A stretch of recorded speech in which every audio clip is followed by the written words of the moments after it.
His love. Come to the table, enter His presence, feast with thanksgiving, and celebrate His love. Sa ngalan ng Ama, ng Anak at ng Espiritu Santo. Amen. Sumainyo ang Panginoon. At sumayo rin. Mga kapatid, sa linggo pong ito ating pinagdiriwang ang banal na kapistahan ni San Pedro at San Pablo Apostol. Silang dalawa ang naging haligi ng ating simbahan.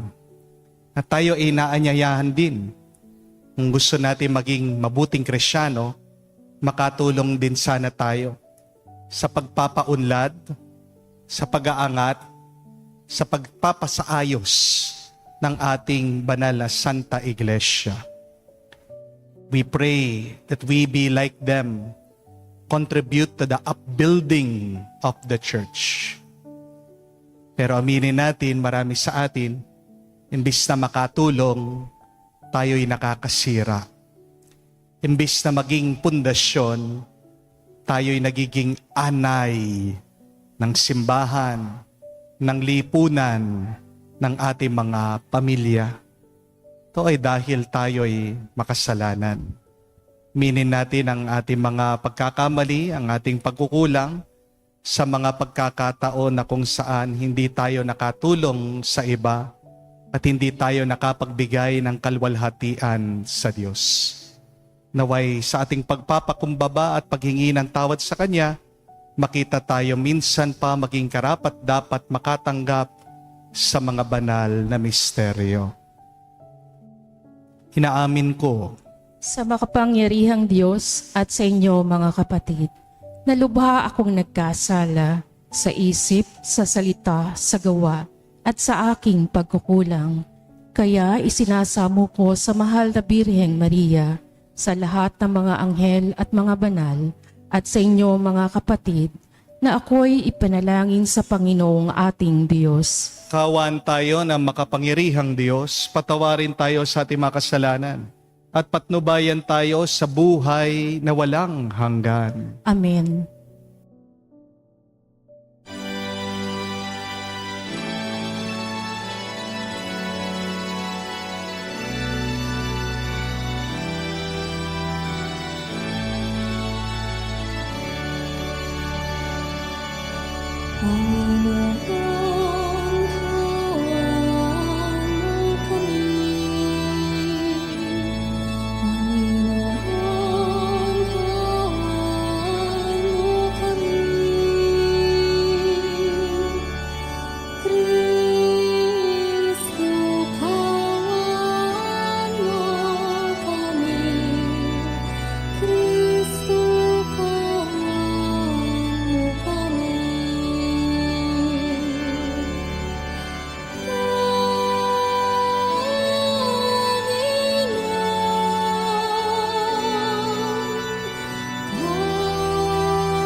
Gloria in excelsis Deo.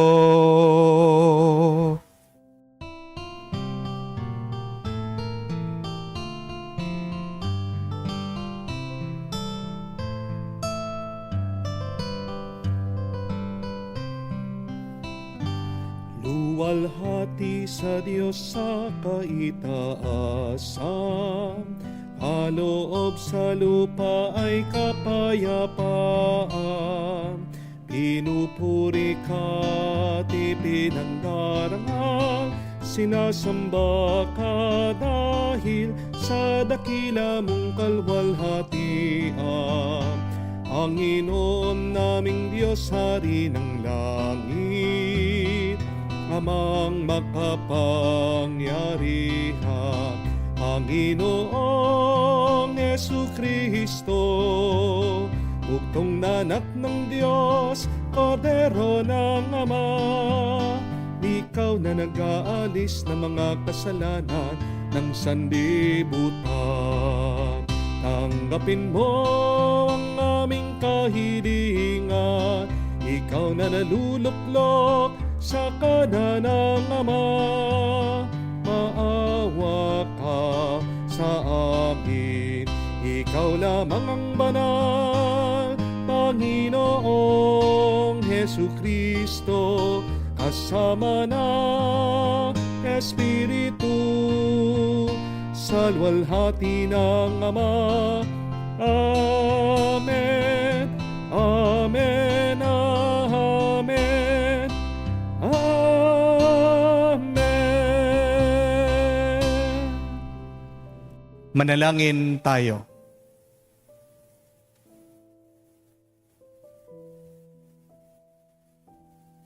Ama naming makapangyarihan, pinagkaloob mo ang kagalang-galang at banal na kagalakan ng araw na ito ng dakilang kapistahan nina San Pedro at San Pablo.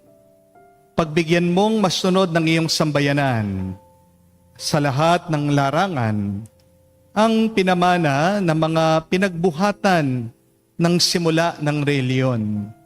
Sa pamagitan ni Jesucristo kasama ng Espiritu Santo, magpa sa walang hanggan. Amen.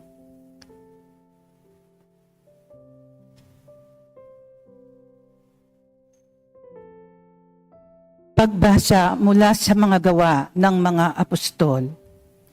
Noong mga araw na iyon, sinimulang usigin ni Haring Herodes ang ilang kaanib ng simbahan. Pinapugutan niya si Santiago ang kapatid ni Juan. Nang makita niya ito'y ikinalugod ng mga Hudyo, si Pedro naman ang kanyang ipinadakip. Nangyari ito noong pista ng tinapay na walang lebadura.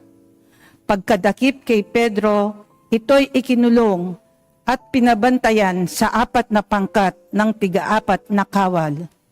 Ang balak ni Herodes ay iharap siya sa bayan pagkatapos ng pista. Kaya'y nanatiling makabilanggo si Pedro, samantala siya ay tayimtim na ipinapanalangin ng simbahan. Gabi noon, si Pedro ay natutulog sa pagitan ng 2 kawal. Gapos siya sa 2 tanikala at may mga tanod na sa harap ng pinto ng bilangguan. Siya'y nakatakdang iharap ni Herodes sa bayan kinabukasan. Walang ano-ano'y lumitaw ang isang anghel ng Panginoon at nagliwanag na mabuti sa silid piitan. Tinapik niya sa tagiliran si Pedro at ginising. "Bumangon ka, dali," wika ng anghel. Pagkadakay nakalag ang mga tanikala sa kanyang mga kamay. "Magbigkis ka't magsuot ng panyapak," sabi ng anghel. Gayon nga ang kanyang ginawa. Sinabi pa sa kanya ng anghel, "Magbalabal ka't sumunod sa akin." Lumabas naman si Pedro at sumunod sa kanya. Ngunit hindi niya alam kung tunay ang nangyari. Ang akala niya ay nananaginip lamang siya. Nakalampas sila sa una at pangalawang bantay. Nakarating sila sa pintuang bakal na labasan patungo sa lungsod. Ito'y kusang nabuksan at lumabas sila. Pagkaraan nila sa isang kalye, biglang nawala ang anghel. Naliwanagan si Pedro. Ang nangyari kaya't sinabi niya, "Ngayong ko natiyak na totoo palang lahat." Sinugo ng Panginoon ang kanyang anghel at iniligtas ako sa kamay ni Herodes at sa inaasahan ng mga Hudyo na mangyayari sa akin. Ang salita ng Diyos. Salamat sa Diyos. Ang Diyos ang siyang nagligtas sa aking takot at sindak. Ang Diyos ang siyang nagligtas sa aking takot at sindak. Panginooy aking laging pupurihin, sa pasasalamat di ako titigil. Aking pupurihin kanyang mga gawa, kayong naaapi, makinig, matuwa. Ang Diyos ang siyang nagligtas sa aking takot at sindak. Ang pagkadakila niya ay hayag at ang ngalan niya'y purihin ng lahat. Ang aking dalangin dininig ng Diyos na wala sa akin ang lahat kong takot. Ang Diyos ang siyang nagligtas sa aking takot at sindak. Nagalak ang aking umasa sa Kanya, pagkat di nabigo ang pag-asa nila. Tumatawag sa Diyos ang walang pag-asa, sila'y iniligtas sa hirap at dusa. Ang Diyos ang siyang nagligtas sa aking takot at sindak. Anghel yaong bantay sa may takot sa Diyos. Sa mga panganib sila'y kinukupkop. Ang galing ng puon hanapin masikap. Yaong magtiwala sa Kanya't nagligtas ay may tuturing na taong mapalad. Ang Diyos ang siyang nagligtas sa aking takot at sindak.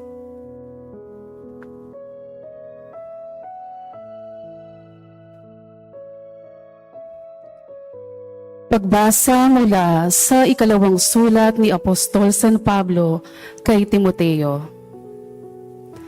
Pinakamamahal, ako'y iaalay na. Dumating na ang oras ng pagpanaw ko sa buhay na ito. Puspusan akong lumaban sa paligsahan. Natapos ko na ang dapat kong takbuhin. Nanatili akong tapat sa pananampalataya. Kakamtan ko na ang korona ng pagtatagumpay. At sa araw na yaon, Panginoon ng siyang makatarungang hukom ang magpuputong sa akin ng korona. Hindi lamang sa akin, kundi sa lahat ng nananabik sa muli niyang pagparito. Ngunit pinatnubayan ako ng Panginoon at binigyan ng lakas upang maipahayag sa mga hentil ang salita. Naligtas ako sa tiyak na kapahamakan. Ang Panginoon ang magliligtas sa akin sa lahat ng kasamaan, at siya rin ang maghahatid sa akin sa kanyang kaharian sa langit. Purihin nawa siya magpakailanman. Amen. Ang salita ng Diyos. Salamat sa Diyos.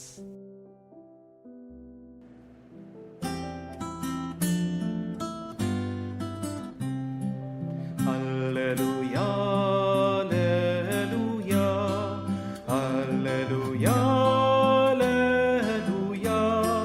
alleluia, alleluia, alleluia, alleluia, alleluia, alleluia, alleluia, alleluia. Ikaw, Pedro, ang saligan ng aking simbahang banal, na daig ang kamatayan. Alleluia, alleluia.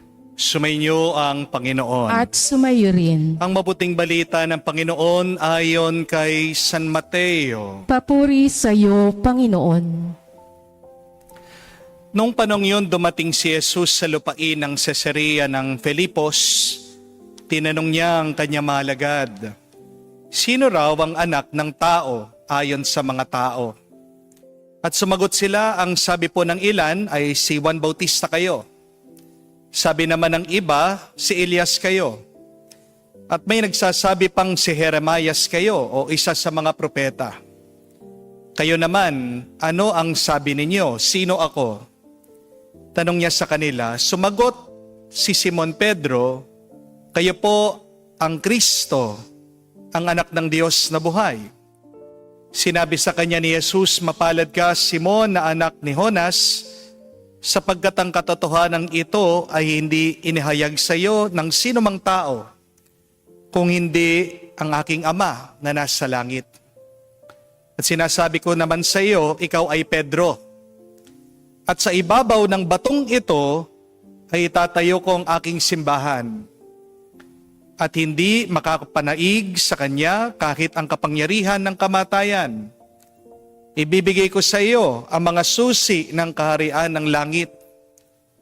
Ang ipagbawal mo sa lupa ay pagbabawal sa langit. Ang ipapahintulot mo sa lupa ay ipapahintulot sa langit. Mga kapatid, ang mabuting balita ng ating Panginoon. Pinupuri ka namin, Panginoong Heso Kristo. Magandang araw po muli sa inyong lahat. God is good.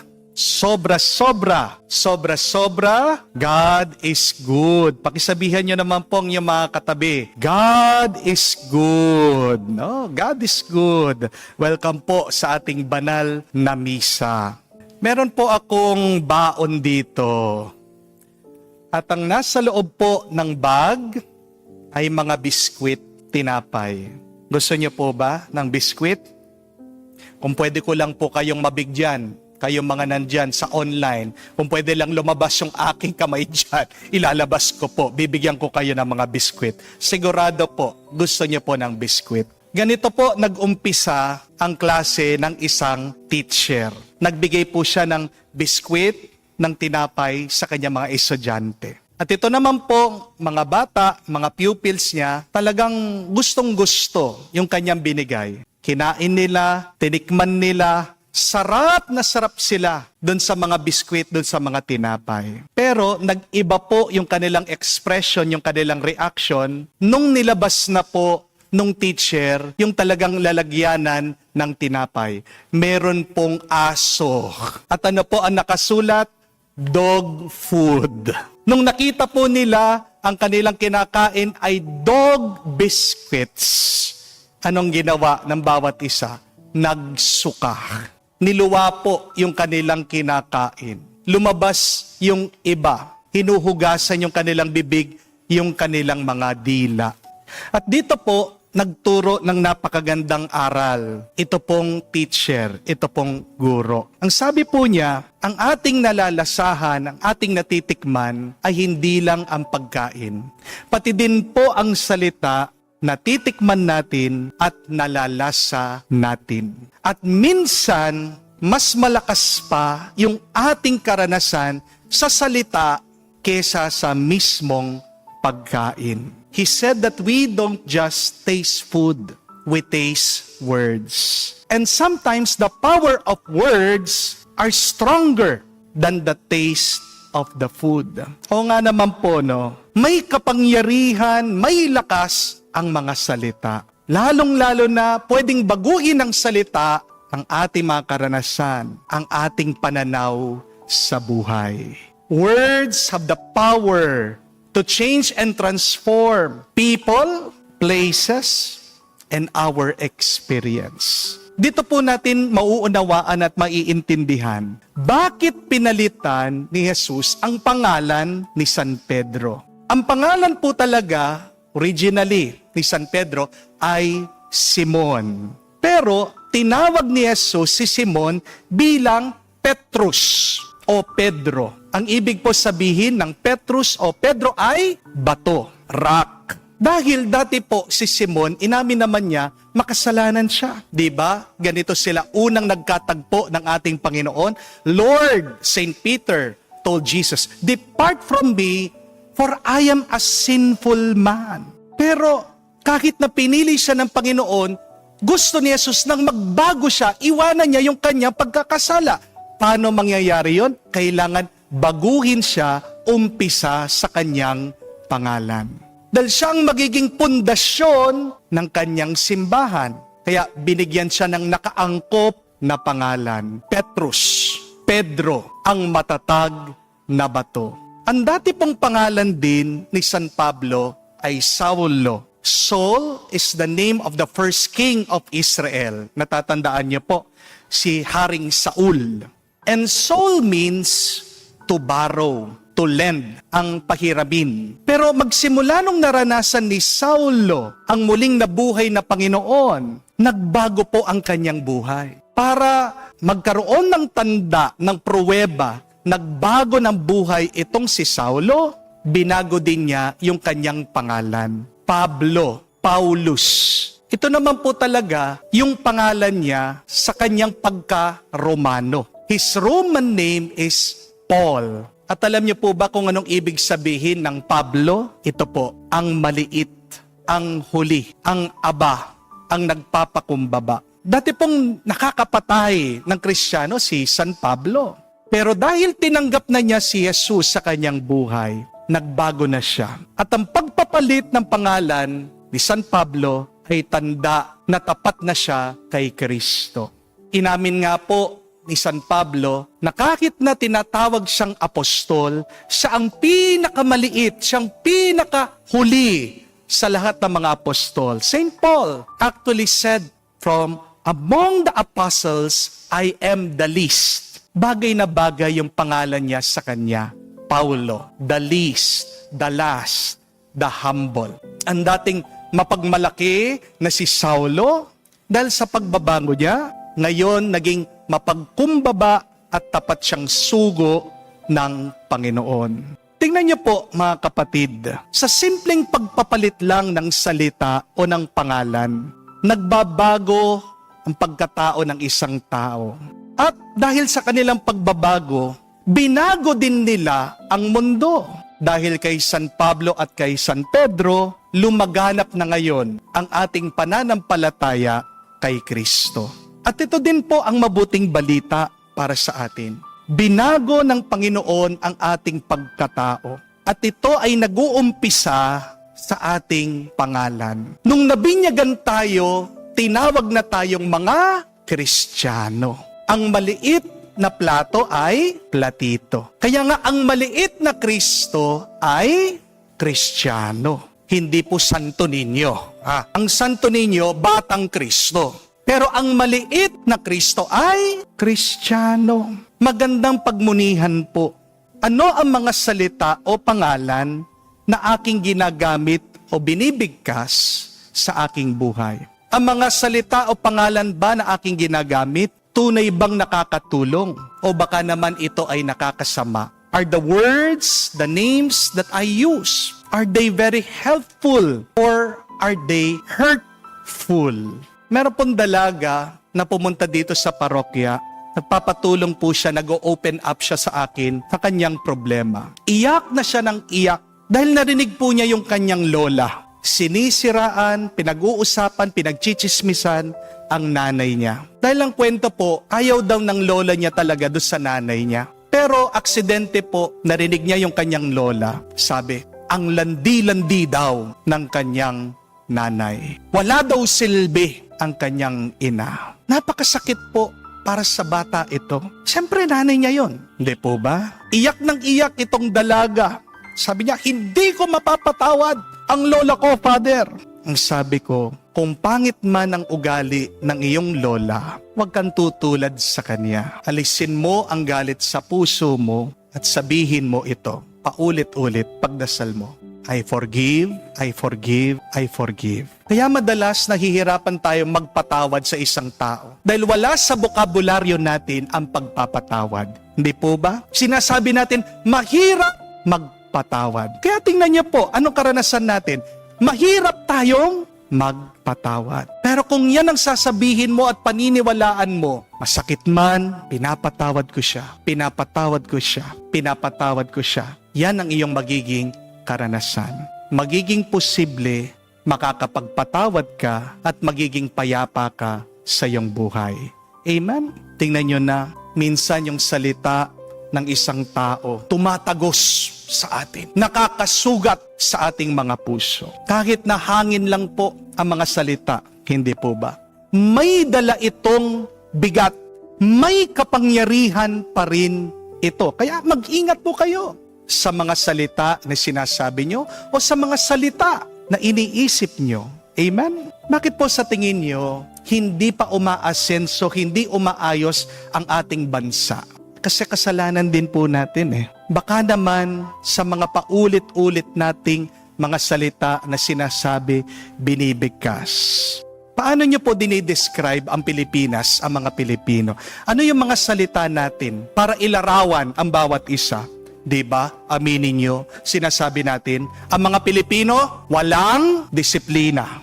Amen? Ang ating bansa, napaka-corrupt. Di po ba? Wala nang pag-asang bansa natin. Tingnan niyo po yung ating mga pananalita. Kaya hindi tayo umaangat, umaasenso, kaya hindi tayo bumubuti. Kasi tayo nagsisiraan. Diyan sa negatibo mong salita, yan ang nagiging ugat ng ating negatibong karanasan. Amen? Dahil masama tayong magsalita tungkol sa ating bansa, nananatili ang masamang karanasan. Di po ba? Kung gusto nating mapagbago ang ating bansa, umpisan natin sa ating mabuti at magandang pananalita. Opo, hospitable tayo, mga Pilipino. Pero dagdagan naman natin, sabihin natin ang mga Pilipino, hospitable at honest. Amen? Nasaan yung honesty? Nawala na po. Tanggap natin, tayo'y mabait sa mga foreigner, tayo'y mabait sa mga hindi natin kakilala. Pero yung honesty, kulang. Sabihin natin, we are hospitable and honest. Tanggap natin, pinagmamalaki natin tayo mga Pilipino, masayahin tayo kahit na meron tayong mga problema, kaya natin tumawa, kaya natin ngumiti. Di po ba? Pero dagdagan natin, sabihin natin, masayahin tayo, pero may takot tayo sa Diyos. Kaya nga nakakagawa tayo ng mga nakakatakot na kasalanan. Kasi nakakalimutan na nating sabihin yon at ipagdasal na sana naman magkaroon tayo ng takot sa Diyos. Gawin po sana nating slogan ito, tayong lahat. Kayo pong nasa inyong mga kabahayan, nanunood, nagsisimba through Facebook, YouTube, online. Type nyo nga po, God bless the Philippines. God bless the Philippines. Mas maganda po yun, no? Mas kailangan po natin ang pagpapala ng Diyos. Ang dapat slogan natin, ang dapat palagi natin sinasabi, God bless the Philippines. Amen? Kung ito po ang salita natin, hindi malayo na tayo ay pagpapalain. Amen? Alam niyo po ba, share ko lang po sa inyo, minsan pag gumagawa po ako ng mga sermon o homily, nauubusan din po ako, napapagod din po ako. Inaamin ko naman po yan sa Diyos pag nagdadasal ako, sinasabi ko, Panginoon, hindi ko na alam masasabihin ko. Pero gabi-gabi, pag bago po ako gumawa ng homilya, nagdarasal ako at ito po ang aking unang sinasabi sa Diyos at sa aking sarili. Sasabihin ko ang paniniwala ko, bukas, ang aking homilya ay ang pinakamaganda, pinaka-inspiring sa lahat ng homilya na aking sasabihin. Kahit wala pa po akong naiisip na sasabihin o isa-sermon o homily, nauuna ko pong sinasabi sa aking sarili, pinagdarasal ko sa Diyos, I will say and pray tomorrow, I will give my best, my most inspiring homily. At madalas, nabibigla po ako kasi ito pong pinagkakaloob ng Diyos. Kahit nga po ako minsan namamangha ako sa mga lumalabas sa aking bibig. Tinatanong ko sa aking sarili, saan ba galing itong aking mga sinasabi? Walang iba na pinanggagalingan kung hindi sa Diyos lamang. Amen? Pero paano nag-umpisa? Tumubo dahil nagtanim ka ng mabuting salita. Amen? Kaya tandaan niyo po yan mga kapatid. Ang mga salita natin ay nagbibigay ng lakas at kapangyarihan. Ang mga salita natin ay nakakapagbago o makakasira. Para umangat ang iyong buhay, para maghilom ka, gumaling sa iyong sakit. Bakit hindi ka magsalita, magsabi ng mabuti at maganda ngayon? At kung ang salita ng Diyos, binago niya ang mga makasalanan, lalong-lalo na si San Pedro, si San Pablo, hindi sila mga perpektong tao, kayang-kaya din niyang baguhin ano man ang masama o malala na kalagayan mo. Tandaan mo lang kapatid, hindi ikaw kung ano ang sinasabi ng ibang tao. Kung meron ka man narinig na masama sa kanila, huwag mong ipapasok yan sa iyong isip, sa iyong puso. Tanging dapat ang Diyos lang na gumawa sa iyo ang iyong pakinggan. Siya lang ang may karapatan na magsalita sa iyo. Kung ang Diyos ang iyong pinakikinggan, magiging mas pinagpala ang iyong buhay. Kapatid, hindi rin ikaw ang iyong nakalipas. Hindi rin ikaw ang iyong pagkakamali, ang iyong mga kasalanan. You are not your mistakes. You are not your sins. Hindi rin ikaw ang iyong pagsubok o paghihirap. Sa halip, sino ka ba? Ikaw ay kung sino ang sinasabi ng Diyos tungkol sa iyo. Ikaw ay kung sino ka ayon sa Diyos. Makinig ka palagi sa Diyos. Dahil siyang nakakaalam sa iyo. Dahil siya ang may gawa sa iyo. Oo, mayroong mga iba na magsasalita na masama laban sa atin. Pero hindi naman talaga nila tayo kakilala. Hindi po ba? Ano man ang sabihin nila, wag mo silang paniniwalaan kasi hindi ikaw yon. Amen? Maaari kang hubugin ng iyong mga problema, pero hindi ikaw ang iyong problema. You are who God says who you are. At kung pakikinggan natin ang Diyos ngayon, ano ang sasabihin niya? Napakaganda. God is saying to you, I love you. I have chosen you.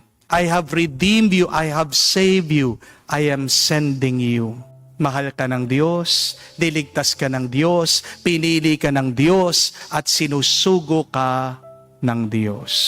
Mga kapatid, hindi ka pagkakamali ng Diyos. Sabi ni San Pablo, ikaw ay templo ng kanyang Espiritu. At tanda, dahil tayo ay binibigyan ng grasya ng Diyos araw-araw, na ikaw ay sapat na sa kanyang mga mata. Every day as you wake up, please say this, I am blessed, I am blessed, I am blessed. Lalong-lalo na po, pag kayo ay pagod na, pag kayo ay hirap na, pag ayaw mo na, pag nawawalan ka ng pag-asa, hayaan mo mga salitang ito ang magpalakas sa iyo.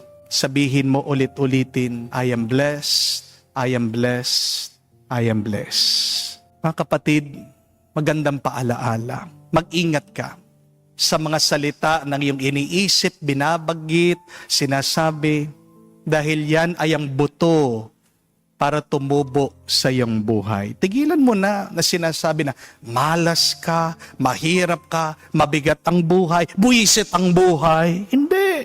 Palitan mo ang mga salitang yan at magbabago ang karanasan ng iyong buhay kung paano nagbago din ang buhay ni San Pedro at ni San Pablo. Say today, repeatedly, huwag kang magsasawa, I am blessed, I am loved, I am forgiven, I am enough, I am sent. Mga kapatid, kumapit po tayo palagi sa salita ng Diyos para kamukha ni San Pedro at ni San Pablo. Matapos din natin ang karera ng buhay. Tayo'y magwagi, payapa at pinagpala. Magdasal tayo na tulungan tayo ng mga banal na ito. Si San Pedro at si San Pablo, maniwala tayo palagi unang-una sa salita ng Diyos tungkol sa atin. Diyan tayo magiging malakas sa gitna ng ating paglalakbay. Tayo mabibigyan ng direksyon pabalik sa kaharian ng Diyos. Ang salita ng Diyos na napakabuti at napakaganda, siya sanang magbago sa ating karanasan at buhay ngayon at magpakailanman. Amen. Tumayo po tayo, ipahayag natin ang ating pananampalataya.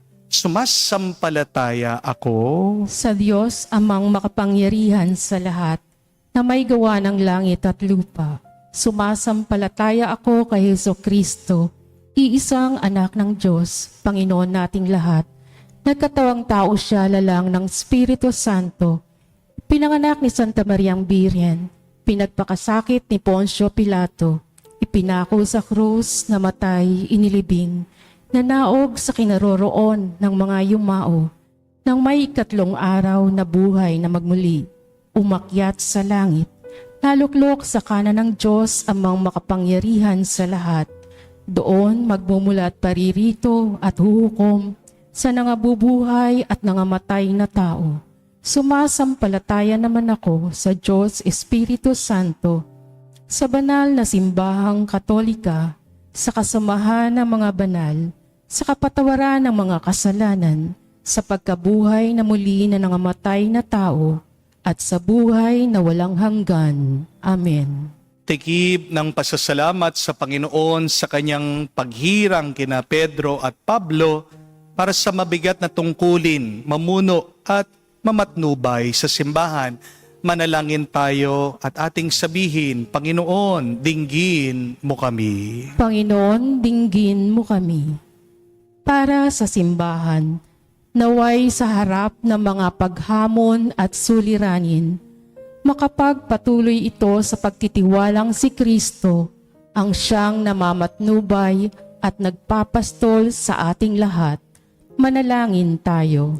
Panginoon, dinggin mo kami. Para sa Santo Papa Leon Ika-14, Arsobispo Florentino G. Labarias, mga obispo, Reverendo Padre Joel Jomarsos Gatus, mga pari, mga relihiyoso, at mga namumuno, naway sa tungkulin nilang pangangaral, sila ay magabayan tulad ng mga apostol na sina Pedro at Pablo, ng pag-ibig ni Kristo sa lahat ng oras. Manalangin tayo. Panginoon, dinggin mo kami.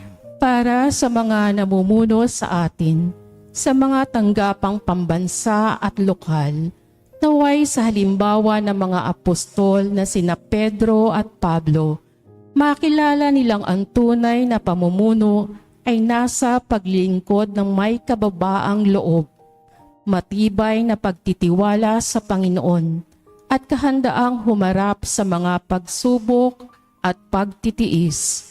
Manalangin tayo. Panginoon, dinggin mo kami. Sa katahimikan po ng ating puso, banggitin din natin sa Diyos ang ating mga personal na pangangailangan. Ama, nagpapasalamat kami sa iyo at binigyan mo ang iyong simbahan ng mga pinunong tulad ni na Pedro at Pablo sa aming mga paghihirap at kahinaan. Gabayan nawa kami ng kanilang mga panalangin tungo sa katapatan at pagmamahal sa iyong simbahan. Sa pamamagitan ni Kristo aming Panginoon. Amen.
Manalangin kayo mga kapatid, para ng ating mga paghain ay kalugdan ng Diyos, amang makapangyarihan.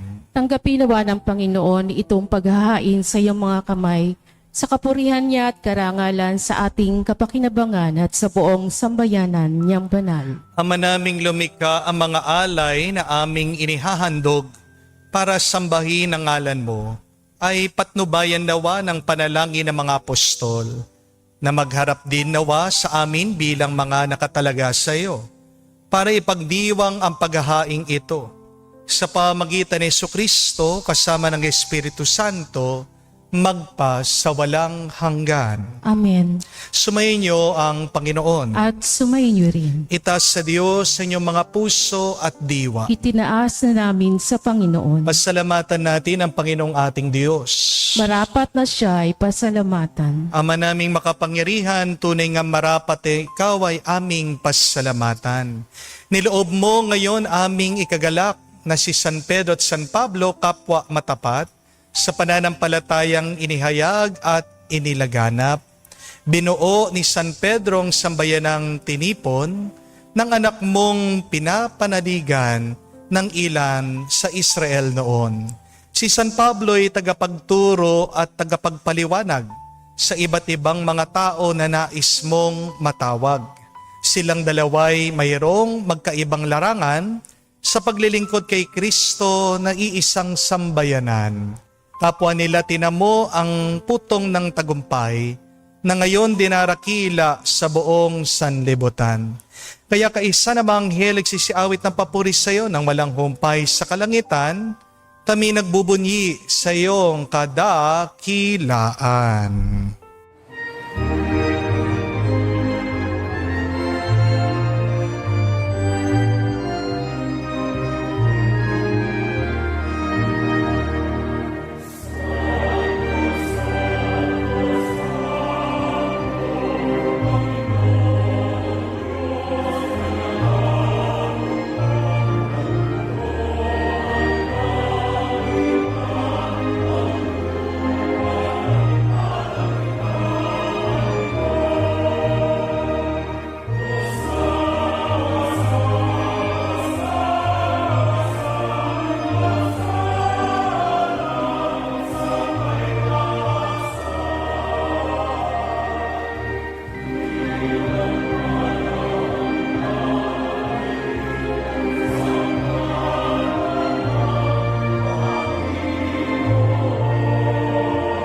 Ama naming banal, ikaw ang bukal ng tanang kabanalan, kaya't sa pamagitan ng iyong Espiritu, gawin mong banal ang mga kaloob na ito, upang para sa amin, maging katawan at dugo ng aming Panginoong Hesu Kristo.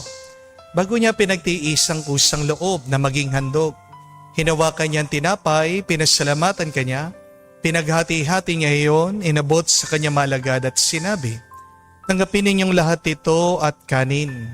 Ito ang aking katawan na ihahandog para sa inyo."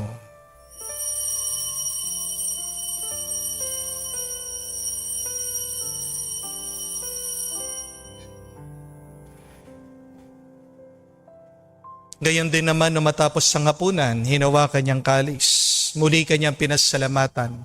Inabot niya ang kalis sa kanya malagad at sinabi, "Tanggapin ninyong lahat ito at inumin. Itong kalis ang aking dugo ng bago at walang hanggan tipan. Ang aking dugo na ibubuhos para sa inyo at para sa lahat. Sa ipagpapatawad ang mga kasalanan, gawin ninyo ito sa pag-alaala sa akin."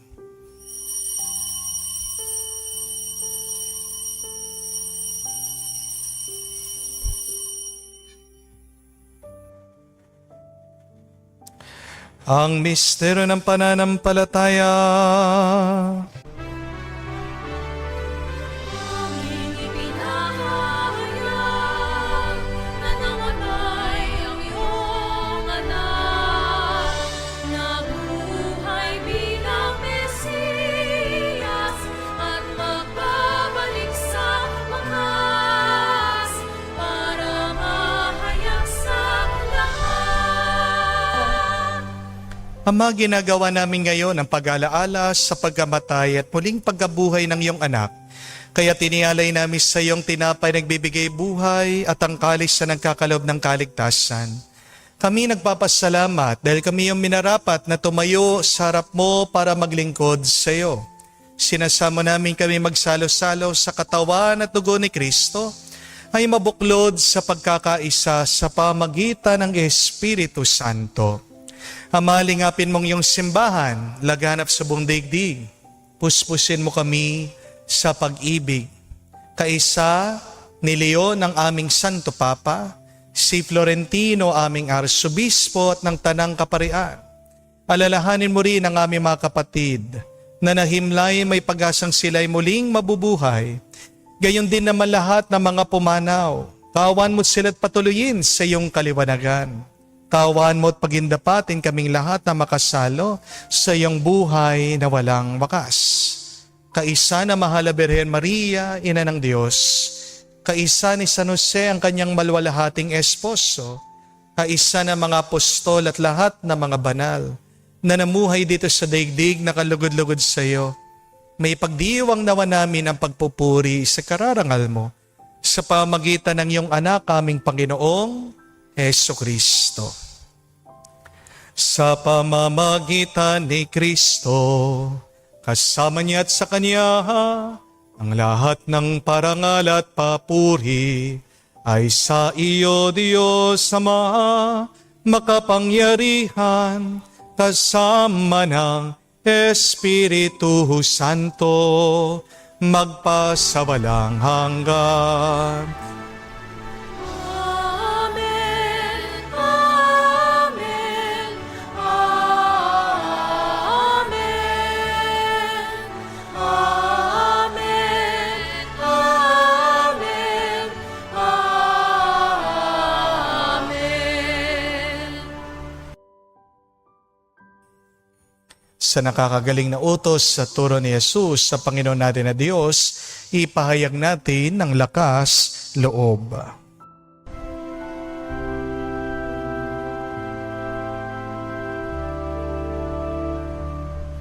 Ama namin, sumasalangit ka, sambahin ang ngalan mo, mapasa amin ang kaharian mo, sundin ang loob mo dito sa lupa para lang sa langit. Bigyan mo kami ngayon ng aming kakanin sa araw-araw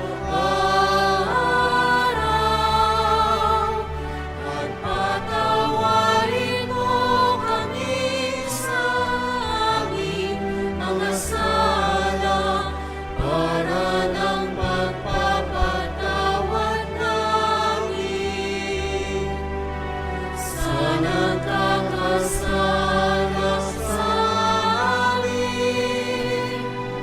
At huwag mo kami ipahintulot sa tukso, at iadya mo kami sa lahat ng masama. Hiniling namin kami adya sa lahat na masama pagkalooban ng kapayapaan araw-araw, ligtas sa kasalanan nilayo sa lahat ng kapamakan, samantalang aming pinanabikan ang dakilang araw ng pagpapahayag ng tagapagligtas naming si Hesukristo. Sapagkat iyo ang kaharian, at ang kapangyarihan at ang kapurihan magpakailanman. Amen. Panginoong Hesukristo, sinabi mo sa mga apostol, kapayapaan ang iniwang ko sa inyo, ang aking kapayapaan ang binibigay ko sa inyo. Tungayan mo ng aming pananampalataya, huwag ang aming pagkakasala. Pagkalooban mo kami ng kapayapaan at pagkakaisa ayon sa iyong kalooban. Kasama ng Espiritu Santo, magpa sa walang hanggan. Amen. Kapayapaan ng Panginoon ay laging sumainyo. At sumayo rin. Magbigayan po tayo ng kapayapaan sa bawat isa. Peace with you po, kapayapaan po sa inyong lahat.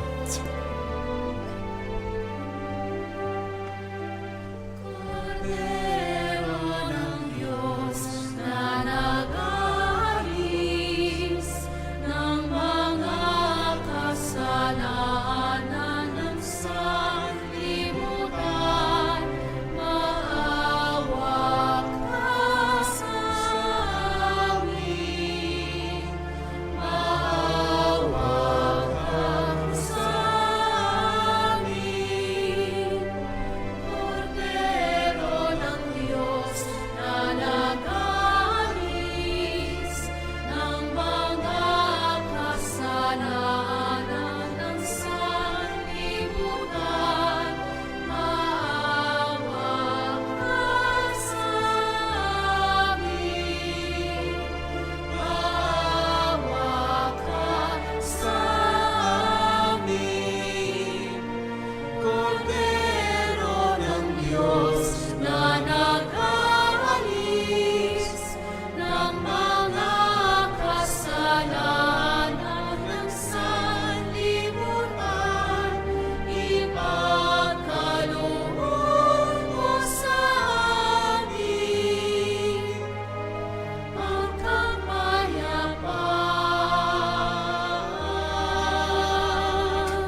Mga kapatid, naririto ang ating Panginoong Jesucristo, ang Kordero ng Diyos. Siya nag-aalis sa mga kasalanan ng sanlibutan. Mapalad tayong lumalapit sa piging ng Kordero. Panginoon, hindi ako karapat-dapat magpatuloy sa iyo, ngunit sa isang salita mo lamang ay gagaling na ako.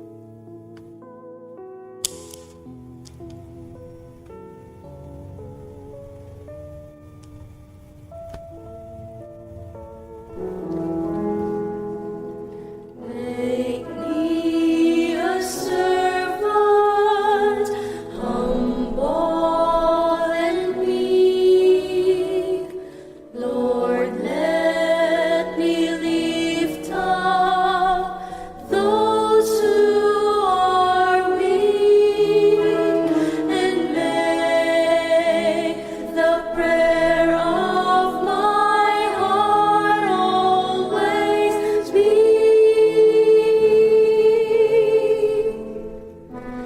Make me a servant, make me a servant, make me a servant today.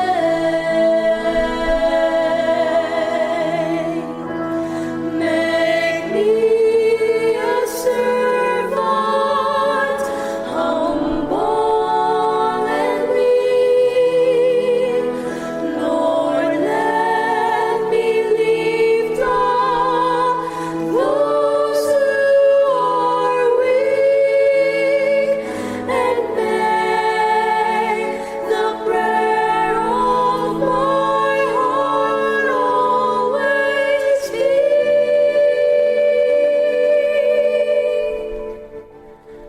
Make me a servant, make me a servant, make me a servant today.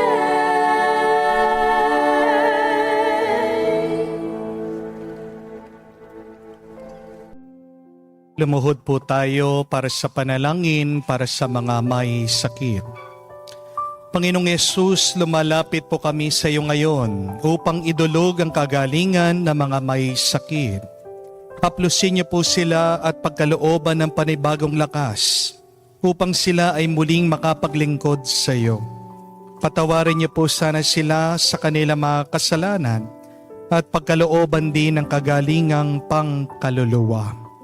Sa katahimikan po ng ating puso, ating sabihin sa Diyos ang pangalan ng mga kapatid nating humihiling ng mabilis na kagalingan.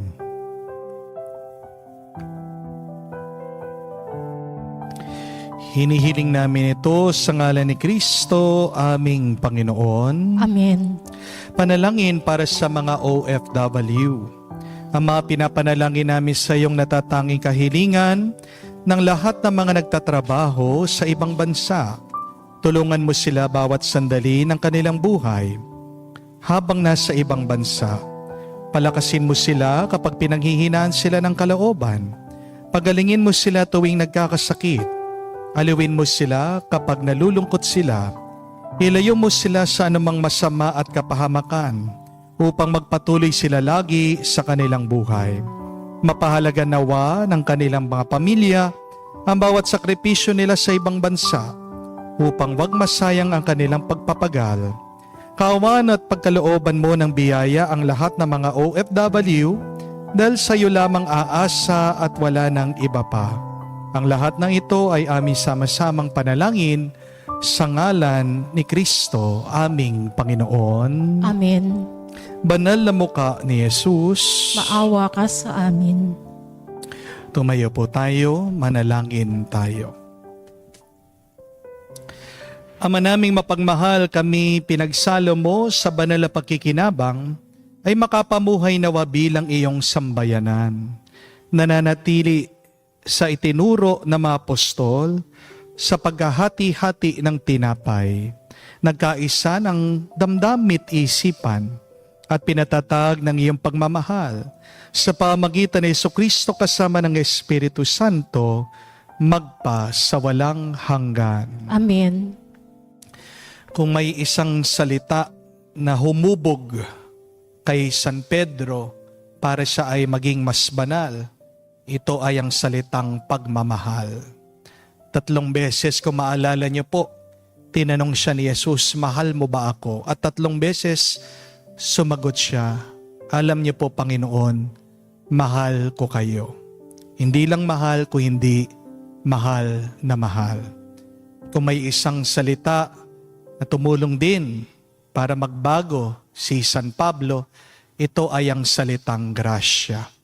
Dahil sabi ni San Pablo, sa gitna ng kanyang kahinaan, meron pa rin siyang lakas. Ito ay dahil sa grasya na pinagkaloob ng Diyos. Tandaan natin mga kapatid, ang ating mga salita ay may kapangyarihan na baguhin ang ating buhay, ang ating karanasan at pagkatao.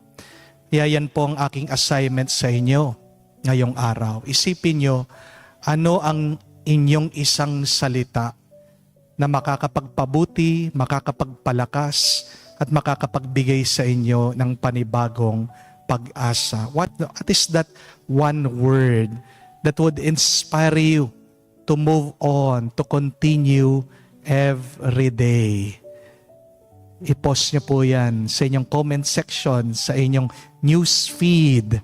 Pagdasal niyo po yan araw-araw. Harinawa, pagdasal po natin ang salitang yan, ang salita ng Diyos, ang maging daan para mas mapalapit din kayo sa Kanya at kamukha ni San Pedro at San Pablo, maging haligi din kayo ng simbahan at ng inyong mga pamilya.